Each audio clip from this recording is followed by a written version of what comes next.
Bonjour à toutes et à tous pour ce tutoriel à destination des débutants. Ce sont donc les gens qui vont découvrir OBS. Donc on va travailler sur OBS qui est disponible sur PC, Mac et Linux. Moi je travaille donc sur PC et on va essayer un petit peu de comprendre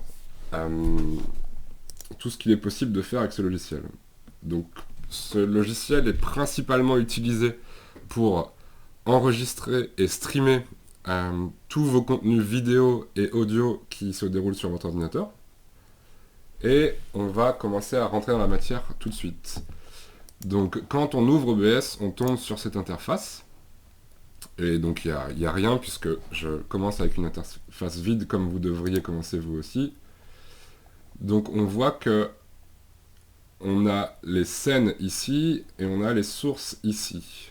Donc une scène, c'est l'ensemble des sources. On va développer ce propos un peu plus tard, mais je vous propose de tout de suite ajouter une webcam pour avoir un retour vidéo. Donc pour ce faire, soit on fait un clic droit dans les sources ici, soit on appuie sur le plus là. Maintenant, on va essayer d'aller chercher le Video Capture Device. On va l'appeler webcam 1. Et je vais aller chercher ma caméra, en l'occurrence c'est la Logitech Webcam 930E. Je clique dessus, et vous allez voir qu'elle fonctionne, mais elle est en 4 tiers. Donc ça, c'est dû au fait qu'elle est configurée par défaut. Nous, comme on est sur un écran 16 neuvième, on va vouloir préférer un format 16 neuvième. Donc on va cliquer sur Default Device, et on va aller chercher Custom. Là, l'image va se couper. On va aller dans Résolution. Et vous allez voir qu'il propose par défaut l'ensemble des formats possibles pour votre webcam. Donc moi, je vais prendre 1920 sur 1080. Et là, la webcam va apparaître en plein écran. Donc je vais appuyer sur OK. Donc maintenant, vous voyez que j'apparais à l'écran en full screen, donc en plein écran. Partons du principe qu'on va vouloir réduire cette fenêtre pour la mettre en bas à droite. Donc pour ce faire, pour celles et ceux qui connaissent Photoshop, vous remarquerez qu'il y a un système de poignée qui permet en fait de le redimensionner, et on peut également cliquer pour bouger la source. Donc ce principe-là va s'appliquer en fait à toutes les autres sources vidéo. Par exemple, maintenant je vais lui demander de capturer l'écran dans son ensemble. Donc pour ce faire, encore une fois petit plus ici, et au lieu d'aller sur vidéo capture, on va aller sur display capture. Display capture, ça va capturer l'écran en entier. Donc je vais cliquer là-dessus. Je vais appeler ça écran 1. Faire OK. Et vous voyez qu'il me propose display 1. Donc je vais activer. Maintenant, on se rend compte que l'écran 1 prend tout l'écran et il a bloqué la caméra qui est en dessous en fait. Si on veut que la caméra apparaisse en bas à droite, comme elle était tout à l'heure, on va simplement utiliser le système de calque du logiciel OBS qui est encore une fois très proche de Photoshop. Donc vous voyez que pour l'instant écran 1 est en haut et bloque tout. Je vais simplement cliquer et le déplacer en bas. Et maintenant la webcam est revenue comme tout à l'heure.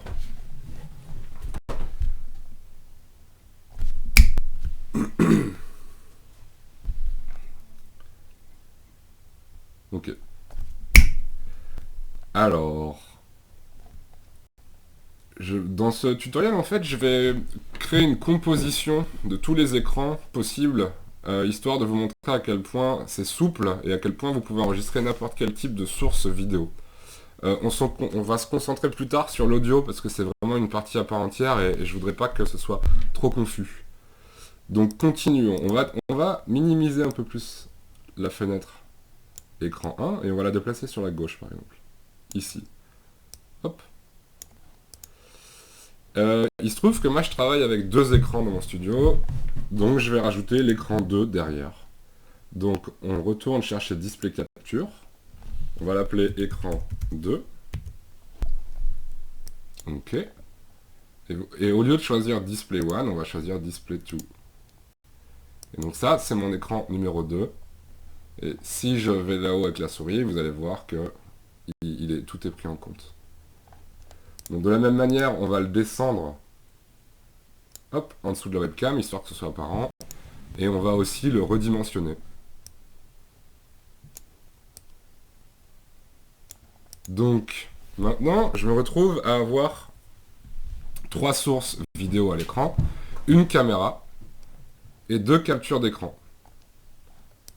Donc pour vous montrer un petit peu à quel point OBS peut encaisser beaucoup de vidéos d'un coup, je vais rajouter une deuxième webcam.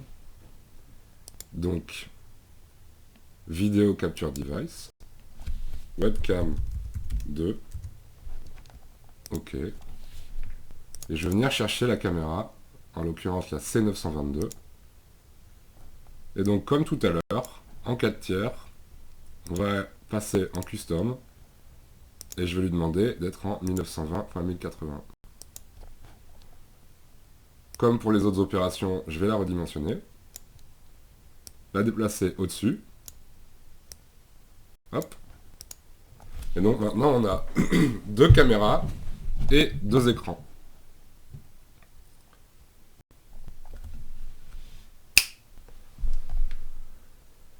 Alors, qu'est-ce qu'on peut faire d'autre avec OBS? Vous voyez que pour l'instant, ça va venir enregistrer tout ce qu'il y a à l'écran. Si par exemple maintenant je veux aller faire une recherche sur internet, je vais venir cliquer sur Opera ici, le mettre en plein écran, et vous allez voir que ça va s'enregistrer en bas à gauche, puisque c'est le display 1, l'écran 1. Donc on va taper chien gentil, vous avez vu que j'ai déjà tapé ce truc là, parce que je trouve ça toujours très agréable. Image, voilà, on se retrouve avec ça. Donc si je reviens sur OBS, ça a disparu. Parce que capture d'écran, ça veut dire que ça capture l'écran en cours. Maintenant, partons du principe qu'on veut que quoi qu'il arrive, cette fenêtre reste. On va utiliser une troisième source différente des écrans et des webcams. Ça va être la source window, donc fenêtre. Donc on va cliquer ici. On va aller chercher window capture. On va appeler ça navigateur web, tout simplement. OK. Et vous voyez qu'il me propose automatiquement d'aller venir chercher la fenêtre qui est ouverte sur mon ordinateur. Donc j'en ai très peu qui sont ouvertes. J'ai un Explorer, donc un navigateur de fichiers. J'en ai un autre qui est là. Mais ce qui nous intéresse, nous, c'est le navigateur web. Donc je vais cliquer sur OK. Et je vais le réduire.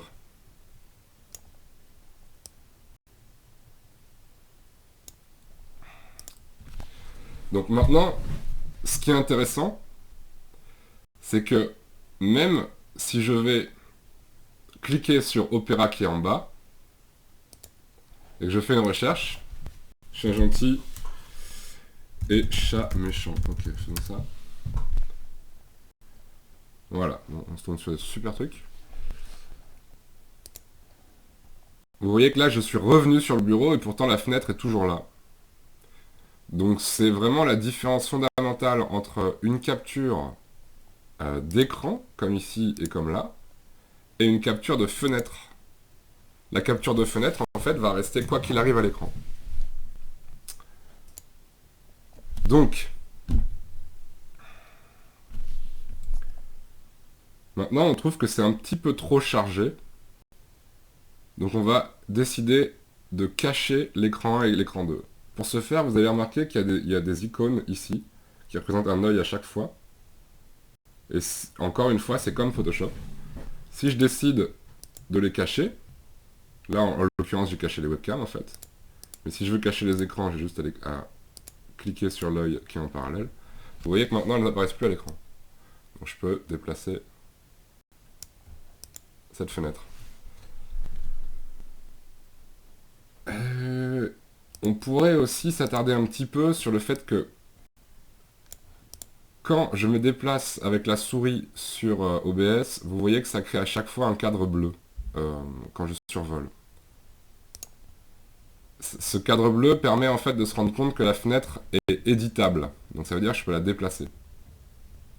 Maintenant, si on trouve que la composition actuelle ça correspond exactement à ce qu'on voulait faire, et qu'on n'a pas envie de déplacer par erreur une fenêtre, on peut tout simplement décider de les bloquer. Donc pour les bloquer, en fait, il y a ce système de cadenas. Et par défaut, il est grisé, ça veut dire qu'il est ouvert. Mais dès que vous décidez de les fermer, donc d'appuyer dessus, vous vous rendez compte que maintenant, je ne peux plus du tout déplacer les fenêtres sur lesquelles la souris se trouve. Si je réactive les écrans, écran 1, écran 2, vous voyez qu'ils sont là. Et eux, comme ils n'ont pas été bloqués, je peux encore les déplacer. Donc, avec ce système de calque dont on a parlé tout à l'heure, on va refaire la même chose. On va décider de déplacer l'écran tout en haut. Et vous allez voir que, pour l'instant, il est caché. Il y a une partie qui est coupée. Et si je le déplace là-haut, hop, c'est ce système de calque qui permet en fait de tout ce qui est en haut dans les calques, dans Source, ici, va apparaître à l'écran en premier. Donc pour celles et ceux qui sont habitués à travailler avec des logiciels graphiques, vous ne devriez pas trop perturber. Et pour les autres, je pense que c'est assez facile à comprendre. C'est vraiment la même chose qu'un système de papier, un objet et un autre. En fait, les calques, c'est vraiment ça, quoi. Donc voilà, là on a le paquet. Si je mets ça au-dessus, c'est au-dessus. Et ça au-dessus, voilà. Si on déplace, c'est invisible. Donc, ça devrait pas être trop difficile à comprendre. Donc si on décide de les bloquer, encore une fois, vous voyez que maintenant, je ne peux plus rien sélectionner.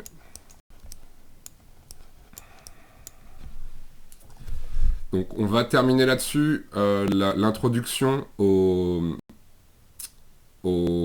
sources vidéo. Et la prochaine leçon va plutôt aborder la notion du son dans OBS.